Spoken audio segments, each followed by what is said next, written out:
Yes. So when I'm posting on Hootsuite, I can do the multiple platforms at the same time.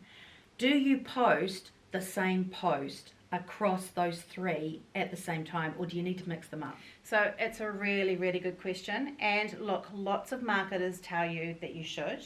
And I can see why, because it basically means you've got a message that you're pushing out to everyone at the same time. So you can use it for time sensitive things. So say you're working with a realtor, you might have something where it's like open home last day today or something. That could go out to everybody on the same day.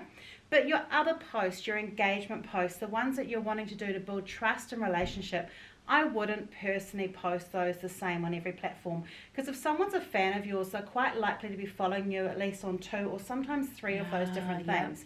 And the way I would explain it is, so we're standing here, we're having a conversation. I'm dominating it a little bit. Not that unusual, to be honest.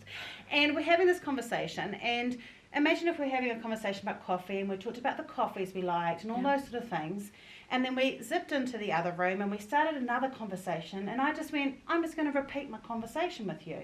Would you like it? Well, it'd be uncomfortable because you'd be like, oh, okay, I've heard this already, and just scroll past. And what about then if we went outside and I did it again? Got it. How would you feel?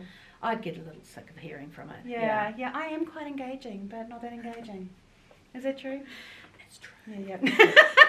So that's really why I teach it, is I'm all about respecting the person that's reading the material. Yeah. And so, yes, marketers will say it's easier to just post the same thing across the platforms. But my first thing that I teach as a marketer, or 2 things. The first one is build trust, and that is about building relationship. And the second thing is build respect. Respect the people you're talking to. And by respecting people you talk to, you need to make sure that you're sharing different content on different platforms. You can share that same content a week later or a month later or even a few days later, and it's okay. But I would normally recommend not sharing the same content on the same day. Brilliant.